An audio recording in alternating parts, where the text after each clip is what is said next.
پچھلی قسط میں آپ نے دیکھا کہ ہندوستانی مصوری کی روایت عہد قدیم سے موجود ہے۔ ہندو، بودھ اور جین مذہبوں کی عبادت گاہیں مختلف نقش و نگار اور تصویروں سے آراستہ تھیں۔ 10ویں صدی میں تاڑ کے پتوں پر بنے فن پارے مذہبی رسم و رواج کے لیے مخصوص تھے۔ پھر ہندوستان میں اسلامی حکمرانوں کی آمد کے بعد منظرنامہ بدلتا ہے اور منییچر پینٹنگز میں عربی اور فارسی اثرات دکھنے لگتے ہیں۔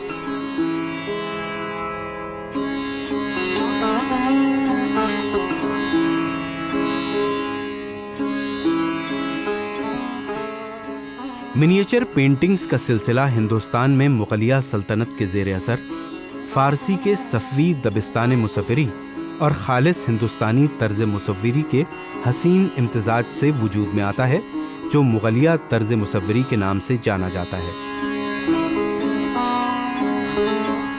حقیقت نگاری، شائستگی و لطافت، رنگ آمیزی کی مہارت اور رنگوں کا حسین امتزاج اس طرز کی خصوصیات ہیں۔ اس دبستان کی سب سے نمایاں خصوصیت خطاطی ہے۔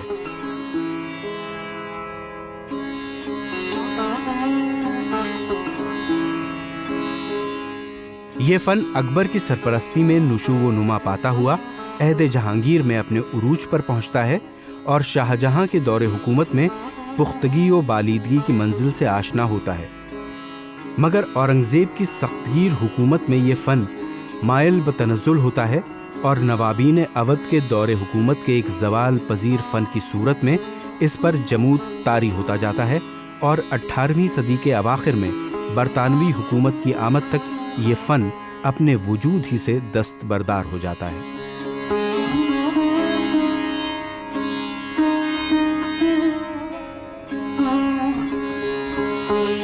مغل حکمراں مرکزی ایشیا سے ہندوستان آئے۔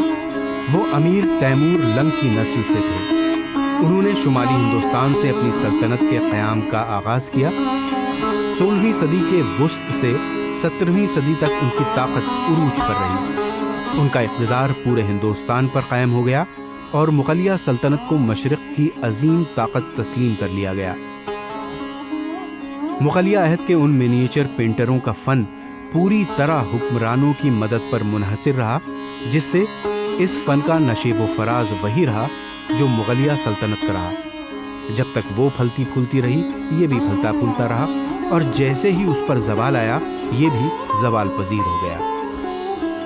بادشاہ ہمایوں نے سب سے پہلے اس جانب قدم بڑھایا اور فارس سے 2 فنکاروں کو اس کام کے لیے لایا۔ بادشاہ ہمایوں اور پھر اس کے بیٹے اکبر نے منییچر پینٹنگ کے فن کو فارس سے ہندوستان میں متعارف کرایا۔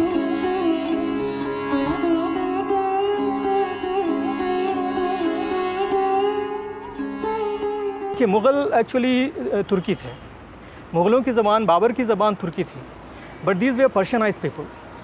تو Persian is a very interesting category.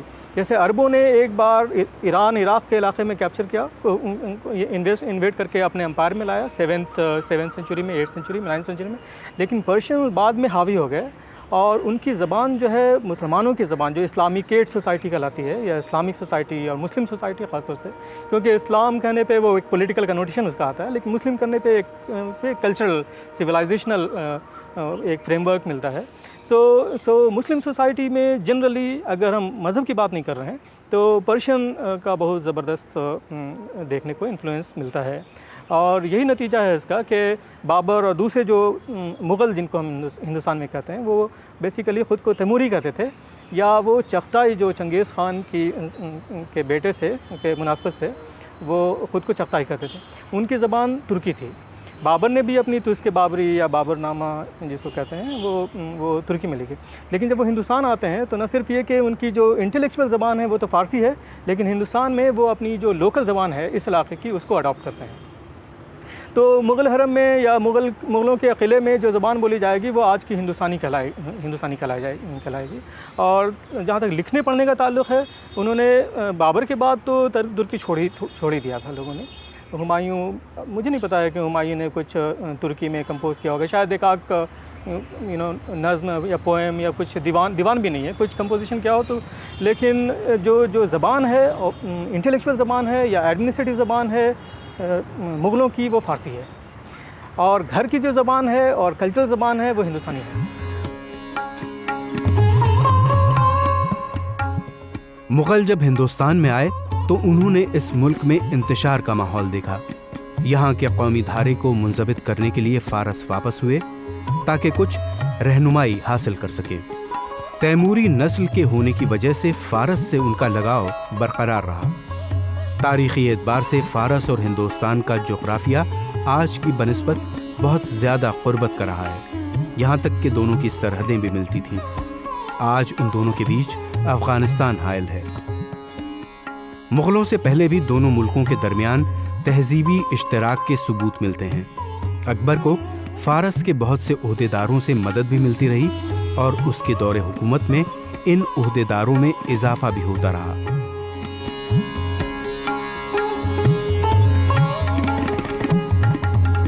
16ویں صدی کے اواخر اور اورنگزیب کے دور حکومت تک انہیں ہندوستان میں ملازمت ملتی رہی. صرف مغل درباروں تک ہی نہیں بلکہ کئی ہندو سلطنتوں میں جیسے بیجاپور اور گولکنڈہ میں بھی یہ لوگ اونچے عہدوں پر فائز رہے.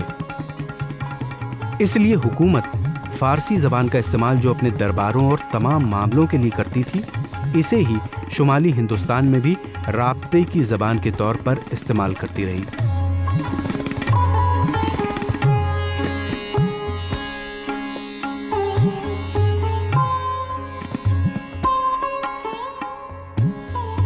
موجودہ مقامی رسم و رواج کا اشتراک بھی بڑی فراخ دلی کے ساتھ عمل میں آیا. لوگوں کے افعال و کردار میں بھی فارسی اور ہندوستانی عناصر مشترکہ نظر آئے.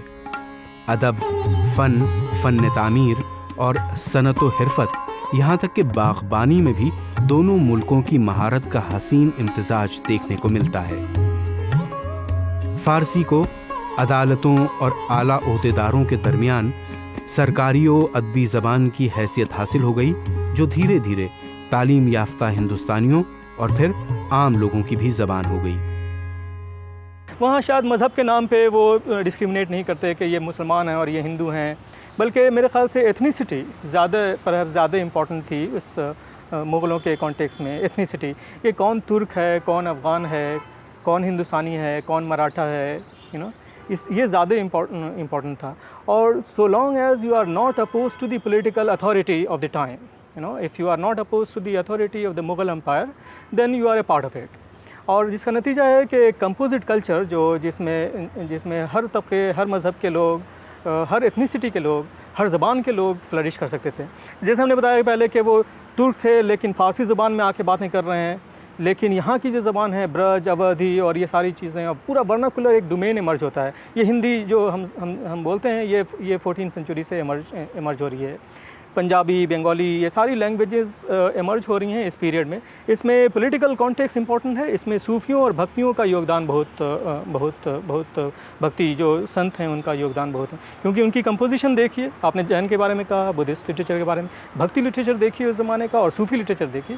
یہ یہاں کے عام آدمی کی زبان میں مذہب کی باتیں کر رہے ہیں, عام آدمی کی زبان میں ایک ایسے پولیٹیکل کانٹیکس میں جہاں ہاسٹیلٹی نہیں ہے, پولیٹیکل اسٹیبلٹی ہے, پیسفل کو ایگزسٹنس ہے, اور جس کو ہم بعد میں سنکریٹزم, سنتھیسس بھی کہتے ہیں, جس میں مشترکہ تہذیب کہتے ہیں اردو میں وہ, اور یا گنگا جمنی تہذیب ہے, کہ جس میں یہ تفریق نہیں کرتے ہیں کہ ارے وہ آپ ہندو ہیں تو الگ ہیں, مسلمان ہیں تو الگ ہیں, ہندو یہاں کے ہیں, مسلمان فارینر ہیں. یہ سب کیٹیگریز نہیں تھیں, یہ سب کیٹیگریز بعد کی ہیں.